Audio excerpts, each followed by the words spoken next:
So, we are halfway through our Champions League Semifinal and the knives are out.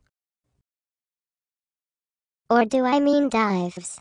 I heard that someone called Wednesday's match the night of the long dives. To be fair, he was probably right about that. But before we do a post-mortem on the Champions League, I just want to remind you where we stand. In part 1, I told you that these 4 matches would be very important in order for us to see who is the best club in Spain. I correctly predicted the draw in the league.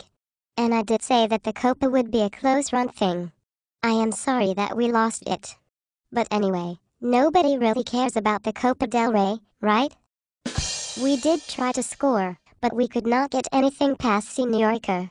He was very good that night. However, even he didn't realize that the Copa itself would end up crushed under the wheels of a bus. I think that Sergio Ramos will be on the naughty step for a while yet, don't you?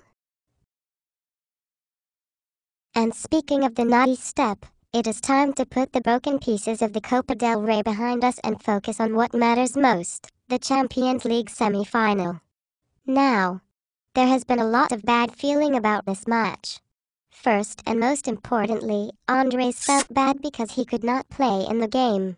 I missed him. You can't tell, because I did not complete my passes very well. I had only 96% completion without him. This is very distressing for me. I missed 5 passes out of 112. Not good enough. Then the translator said certain things about Senior Pep. Some people thought our manager was succumbing to mind games, because he used some words that we don't really want to hear on television, even if they are in a language we don't understand. It is okay to hear them in the street or on the football pitch, but it is not okay to say them into a passing television camera. Ask the FA if you don't believe me. Then on the telly they called it a rant, and some people said that Senior Pep had perhaps lost his cool. But we knew otherwise. And now the game itself. El Clásico. Or maybe Hell Clásico. It was not very pretty, was it? There was a lot of kicking. There was a lot of rolling around. There was a lot of imaginary card waving. There were snide looks, and in-your-face heated discussions with Mr. Stark. It was all very dramatic. Especially at halftime. There was a lot of pushing and shoving, and it didn't end very well for Pinto. It was more of the same in the second half, and some people say that we were laying it on a little thick. And Dani Alves did seem to have a miraculous recovery, didn't he? Maybe somebody told him to rise, take up his bed and walk. Some people say that the game changed then, when Pepe was sent off. I suppose so. But don't we always play against 10 men when we play Real Madrid? That's what the translator always says, so it must be true.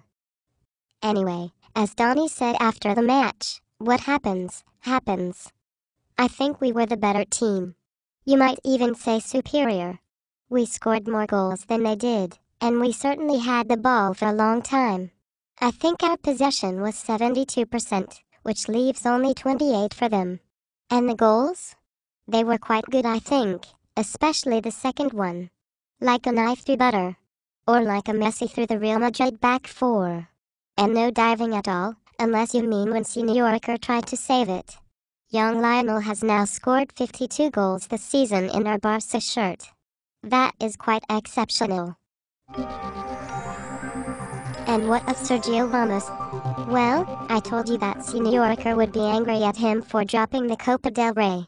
He also got a yellow card, so he will miss the second leg. So he is still on the naughty step.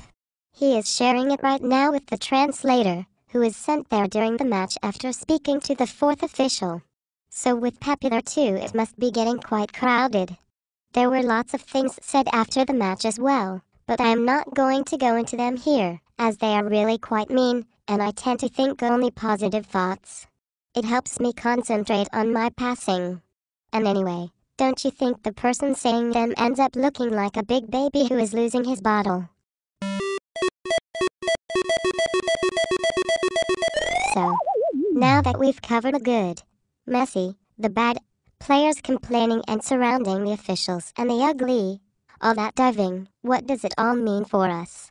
Well, we go home with a 2-0 lead on aggregate. And so we will face each other once more next week. For the big prize. A magical trip to Wembley. We are hoping it will be our supporters who will be singing Que Sera Sera at the final whistle. Because I know that Carlos would really enjoy that.